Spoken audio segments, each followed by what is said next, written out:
ప్రజా రవాణా వ్యవస్థలో అత్యంత కీలకమైన ఆర్టీసీ ప్రైవేటు పరం చేసే కుట్రలు ఆపాలని ఏపీపీటీడీ ఆర్టీసీ ఉద్యోగుల సంఘాల జేఏసీ నాయకులు డిమాండ్ చేశారు. ఇటీవల ఎలక్ట్రికల్ బస్సుల నిర్వహణను పినాకిల్ అనే సంస్థకు అప్పగించడంతో పాటు పలు డిమాండ్లపై అనంతపురంలో జేఏసీ ఉద్యమ సన్నాహక సదస్సు నిర్వహించారు. ఈ సదస్సులో ఉమ్మడి అనంతపురం, కర్నూలు జిల్లాల ఆర్టీసీ ఉద్యోగులు, సిబ్బంది పాల్గొన్నారు. ఆర్టీసీ విషయంలో గత కొన్ని రోజులుగా ప్రభుత్వం తీసుకుంటున్న నిర్ణయాలు, ఉద్యోగుల సమస్యలపై చర్చించారు. ఈ సందర్భంగా జేఏసీ నాయకులు మాట్లాడుతూ ఆర్టీసీ వ్యవస్థను కాపాడుకోవాల్సిన బాధ్యత ప్రతి కార్మికుడిపై ఉందని, ఆర్టీసీని ప్రైవేటు పరం చేసే ప్రభుత్వ యత్నాలను అడ్డుకుంటామని స్పష్టం చేశారు. ఎలక్ట్రిక్ బస్సులు నిర్వహణను పినాకిల్ అనే సంస్థకు అప్పగిస్తోందన్నారు. దీని ద్వారా ఆర్టీసీ డిపోలను ఖాళీ చేయించే కుట్రకు ప్రభుత్వం తెరలేపుతోందన్నారు. విద్యుత్ బస్సులను పూర్తిగా ఆర్టీసీ సంస్థకే అప్పగించాలన్నారు. ఆర్టీసీలో ఖాళీగా ఉన్న 60% పోస్టులను భర్తీ చేయాలని, స్త్రీ శక్తి పథకం విజయవంతం కావాలంటే 3000 కొత్త బస్సులను కొని ఆర్టీసీకి ఇవ్వాలని, పెండింగ్లో ఉన్న డిఆర్సీ ఎరియర్స్ను క్లియర్ చేయడంతో పాటు 12వ పీఆర్సీని ప్రకటించాలని డిమాండ్ చేశారు. ఎలక్ట్రిక్ బస్సులను ఆర్టీసీ మాత్రమే నడిపేలా ప్రభుత్వం చర్యలు తీసుకోవాలన్నారు. దీనిపై పెద్ద ఎత్తున ఉద్యమాన్ని చేపడుతున్నట్లు వివరించారు. నా పేరు Y Srinivasarao, AP JAC convener, AP PTD national Mazdoor unity association రాష్ట్ర అధ్యక్షుడు. ఈరోజు ఉమ్మడి అనంతపురం మరియు ఉమ్మడి కర్నూలు జిల్లా సంబంధించినటువంటి ఏపీఎస్ఆర్టీసీలో ఉన్న ఉద్యోగ సంఘాల జేఏసీ ఆధ్వర్యంలో ఏర్పాటు చేసినటువంటి విస్తృతస్థాయి సమావేశం ప్రధాన ఉద్దేశం ఏపీఎస్ఆర్టీసీలో ఈ మధ్య కాలంలో విద్యుత్ బస్సులు ప్రవేశపెట్టాలనేది అయితే ప్రతిపాదన ఉందో ఆ ప్రతిపాదనకు సంబంధించినటువంటి సుదీర్ఘ సమీక్ష అన్ని జోన్లలో జరగడంలో భాగంగా ఈరోజు ఈ అనంతపురంలో ఏర్పాటు చేయడం జరిగింది. దీనికి సంబంధించి ఈ రెండు ఉమ్మడి జిల్లా నుంచి డిపో గ్యారేజ్ స్థాయి నుంచి రాష్ట్ర స్థాయి నాయకత్వం వరకు కూడా ఇందులో అటెండ్ అవ్వడం జరిగింది. ప్రధానంగా ఇందులో చర్చ సంబంధించినటువంటి ప్రధాన అంశం దశాబ్దాలు జరిగినటువంటి చరిత్ర కలిగినటువంటి APSRTC, Guinness book of world రికార్డులో నమోదు కలిగిన ఏపీఎస్ఆర్టీసీ దాదాపు దేశంలోనే ప్రతి సంవత్సరం 10-12 జాతీయ అవార్డులు అందుకున్నటువంటి ఏపీఎస్ఆర్టీసీ ఈ 2029 కల్లా ప్రభుత్వ ప్రతిపాదన ప్రకారం ఎలక్ట్రికల్ బస్సులు ఏదైతే పినాకిల్ అనే సంస్థ ద్వారా ప్రైవేటు వ్యక్తుల నిర్వహణలో జరగాలని ఏదైతే నిర్ణయం చేయడం జరుగుతుందో అందులో ప్రధానంగా ప్రభుత్వాన్ని విజ్ఞప్తి చేశారు.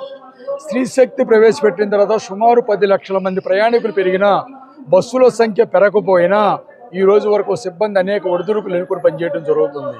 ఇవాళ మీరు తీసుకున్నటువంటి విద్యుత్ బస్సులు 9 మీటర్స్ ఏదైతే 25 సిట్టింగ్, 12 మీటర్స్ 35 సిట్టింగ్ ఏదైతే ఉందో ఈ బస్సుల వల్ల ఒక బస్సుని రీప్లేస్ చేయాలంటే 3 బస్సులు కొత్త బస్సులు కొనాల్సిన పరిస్థితుల్లో ఇవాళ కేంద్ర ప్రభుత్వ పాలసీ అని చెప్పి రాయితీ అని చెప్పి దాదాపు 1,50,00,000 రూపాయలు 45 లక్షలు రాయితీ ఇస్తూ ఇవాళ పర్ కిలోమీటర్కి నిన్నటిదాకా తిరుపతిలో 42.50 పైసలు పర్ కిలోమీటర్కి ఉంటే ఇవాళ 72 రూపాయల 50 పైసలకి ఇవాళ పినాకిల్ సంస్థకి ఇవ్వాలని ఏదైతే అగ్రిమెంట్ చేయడం జరుగుతుందో దానివల్ల ఆర్టీసీ ప్రైవేటు వ్యక్తుల చేతికి, అదేవిధంగా ఆర్టీసీలో ఉన్నటువంటి విలువైన స్థలాలన్నీ కూడా ప్రైవేటు వ్యక్తులు ఇవాళ చూస్తే గుంటూరు, విద్యాధరపురం, గుంటూరు, నెల్లూరు, మంగళం, మరి ఇప్పుడు జరిగేటువంటి అనంతపురంలో కూడా మరి ఖాళీ చేయాలనే ప్రతిపాదన ఏదైతే వస్తుందో మీ పక్కనున్న తెలంగాణలో ఒక్క డిపో కూడా ఖాళీ చేయకుండా కొత్త ప్లేసులు ఏర్పాటు చేయడం జరిగింది. మా దగ్గరికి వస్తే ఉన్న స్థలాలు తీసేసి ప్రైవేటీకరణ చేయట్లేదని అంటే దాని అర్థం స్పష్టంగా అందరూ అర్థం చేసుకుని ఇవాళ ఆర్టీసీ కార్మికులకు సంబంధించిన సమస్య కాదు, రాష్ట్ర ప్రజలకు సంబంధించిన సమస్య. మేము విజ్ఞప్తి చేసేది రాష్ట్ర ప్రభుత్వానికి తక్షణం పినాకిల్ అనే సంస్థకి ఏదైతే ప్రైవేటు బస్సులు కొనాలని పెట్టారో దాన్ని ఏదైతే ప్రైవేటు వ్యక్తులకు ఇచ్చే విధానాన్ని ఆపి ఏపీఎస్ఆర్టీసీకి ప్రభుత్వం షూరిటీ ఇచ్చి ఏపీఎస్ఆర్టీసీ ద్వారానే ఈ బస్సులు కొనాలి, ఏపీఎస్ఆర్టీసీ సిబ్బంది ద్వారానే ఈ నిర్వహణ జరగాలి, తద్వారా ప్రజలకు మేలు కలగాలనేది ఈ జేఏసీ తాలూకా నిర్ణయము. అందులో భాగంగా పెరిగిన ప్రయాణికులకు అనుగుణంగా తక్షణం 4,000 వివిధ కేటగిరీ బస్సులు కొనాలి. దాదాపు 14,000కు సంబంధించినటువంటి ఖాళీలు ఏవైతే ఉన్నాయో వాటిని భర్తీ చేయాల్సిన పరిస్థితి ఉంది. అదేవిధంగా చనిపోయిన కార్మికుల ఇవాళ ఉద్యోగాలు ఏవైతే ఉన్నాయో పెండింగ్ అవి ఇవ్వాల్సి ఉంది. ఇవాళ రాష్ట్ర ప్రభుత్వ ఉద్యోగులు పక్కన పెడితే ఆర్టీసీ ఉద్యోగులకి ఇవాళ దాదాపు లీవ్ ఎన్కాష్మెంట్ 4 years అలా మాతో పనిచేసే పోలీసు ఉద్యోగులకు మాత్రం లీవ్ ఎన్కాష్మెంట్ ఇచ్చారు. ఇవాళ పే కమిటీ ఏలా డిఏ లేదు, ఇవన్నీ ఏదైతే పెండింగ్ ఉన్నాయో ఈ సందర్భంగా విజ్ఞప్తి చేస్తే రాష్ట్ర ప్రభుత్వానికి అహర్నిశలు పనిచేసేటువంటి మాకు ఇవాళ పే కమిటీని కూడా అమలు చేసి తక్షణం జీతాల సవరణ చేయాల్సిన పరిస్థితి ఉందని రాష్ట్ర ప్రభుత్వాన్ని విజ్ఞప్తి చేస్తూ ఇవాళ ప్రభుత్వ ఏదైతే సంస్థ పటిష్టతతో పాటు ఆర్టీసీ ఉద్యోగులు ఎదుర్కొన్నటువంటి ఏదైతే సమస్యలు ఉన్నాయో అవి కూడా పరిష్కారానికి జేఏసీ ముందుకెళ్తుందని చెప్పి ఈ జేఏసీకి అన్ని సంఘాలు కలిసికట్టుగా సహకరించాలని చెప్పి ఉద్యమంలో భాగంగా ఫస్ట్ విజయనగరం, తర్వాత విజయవాడ, తర్వాత నెల్లూరు, తర్వాత తిరుపతి, ఇవాళ అనంతపురంతో 4 జోన్స్ 5 మీటింగ్లు కంప్లీట్ చేసుకుని 23, 24 రాష్ట్ర వ్యాప్తంగా 128 డిపోలు, నాన్ ఆపరేషన్ జిల్లాలో జోన్స్ అన్ని స్థాయిలో కూడా ఉదయం నుంచి ప్రతి సభ్యుడు రెడ్ బ్యాడ్జ్ పెట్టి విధులు నిర్వర్తించడంతో పాటు మధ్యాహ్నం నిరత ప్రదర్శనలో గేట్ మీటింగ్ ఏదైతే నిర్వహించడం జరిగిందో అసోసియేషన్ల పక్కన పెట్టి ప్రతి సభ్యుడు కూడా అందులో హాజరవ్వాలి, మన నిరసన తెలియపరచాలి. ఇవాళ ప్రభుత్వాన్ని విజ్ఞప్తి చేసింది, ఉద్యమంకి వెళ్ళాలని మాకైతే లేదు, మీరు బలవంతంగా మమ్మల్ని ఉద్యోగాలు పంపొద్దని మాత్రం మేము కోరుకుంటున్నాం. ఇవాళ దశాబ్దాలు కలిగినటువంటి ఏపీఎస్ఆర్టీసీ పరిశిష్ట కలిగిన సంస్థనే ఇవాళ ప్రైవేట్లో చూడటానికి మేము సిద్ధంగా లేవని చెప్పి ఈ ప్రభుత్వాన్ని విజ్ఞప్తి చేస్తూ ఇవాళ ఏదైతే బలమైనటువంటి ప్రభుత్వం ఏదైతే ఉందో సంస్థను నిర్వీర్యం అవ్వకుండా చూడాలనేది మా ప్రతిపాదన, మా సమస్యలు పరిష్కారం చేయాలనేదే ఈ ఏదైతే సమీక్ష సమావేశాలకు ఉద్దేశం అని చెప్పి మీ ద్వారా విజ్ఞప్తి చేస్తూ ఇప్పటికైనా తక్షణం సర్వదేశ సమస్య పరిష్కారం చేయడానికి ముందుకు రావాలని చెప్పి యాజమాన్యానికి రాష్ట్ర ప్రభుత్వాన్ని విజ్ఞప్తి చేస్తూ thank you very much. GV Narsaiah, RTC employees union రాష్ట్ర ప్రధాన కార్యదర్శి, ఆర్టీసీ ఉద్యోగ సంఘాల జేఏసీ కో కన్వీనర్.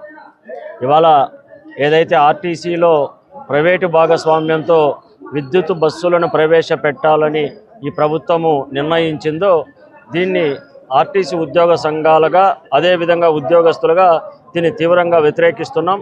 దీనికి ఒకటే కారణం, ఏదైతే ఆర్టీసీలో ఎలక్ట్రికల్ బస్సులను ప్రవేశపెట్టడాన్ని మేము ఎవ్వరం కూడా వ్యతిరేకించడం లేదు. అయితే ప్రభుత్వ సహకారంతో ఆర్టీసీ నిర్వహించి ఈ రాష్ట్రంలో ఉన్న ప్రజలకు మెరుగైన రవాణా సౌకర్యాన్ని కల్పించాలని మాత్రమే మేము కోరుతున్నాం. ప్రభుత్వ సహకారంతో ఆర్టీసీకి ఈ బస్సులను అప్పగిస్తే మేము ఈ రాష్ట్రంలో ఉన్న ప్రజలకు మెరుగైన రవాణా సౌకర్యాన్ని కల్పిస్తామని చెప్పేసి మీ ద్వారా ఈ ప్రభుత్వాన్ని విజ్ఞప్తి చేస్తున్నాం. అలా కాని పక్షంలో ఈ ప్రభుత్వం ఏదైతే మాకు శ్రీశక్తికి సంబంధించిన రియంబర్స్మెంట్ అమౌంట్ నెలకు 300 కోట్లు మాకు ఆర్టీసీకి చెల్లించాలి, 160 కోట్లు మాత్రమే చెల్లిస్తున్నారు. మొత్తం రియంబర్స్మెంట్ ఏదైతే ఉందో 300 కోట్లు చెల్లిస్తే ఇంకొక 140 కోట్లు అదనంగా ఆర్టీసీకి రావడం కారణంగా ₹1 కోటి లెక్కన ఒక్కొక్క ఎలక్ట్రికల్ బస్సుతో నెలకు 140 ఎలక్ట్రికల్ బస్సులను ఆర్టీసీనే స్వయంగా కొనుగోలు చేసి ప్రభుత్వ అనుమతితో నియామకాలు చేపట్టుకొని ఈ రాష్ట్రంలో ప్రజలకు ఆర్టీసీ బస్సు పైన ఆధారపడి ప్రయాణం చేస్తే ప్రయాణికులకు మెరుగైన రవాణా సౌకర్యాన్ని కల్పించి ఈ ప్రభుత్వానికి మంచి పేరు తీసుకురావడంలో మేము పనిచేస్తామని చెప్పేసి ఈ సందర్భంగా తెలియజేస్తున్నాము. శ్రీశక్తి పథకం అమలు తర్వాత ప్రయాణికుల సంఖ్య భారీగా పెరిగిన కారణంగా ప్రతి స్టేజీలో 20 నుంచి 30 మంది ప్రయాణికులు బస్సులు ఎక్కడం వలన 120 మంది 130 మందితో బస్సు సర్వీస్ చేయవలసిన పరిస్థితులు ఏర్పడుతున్నాయి.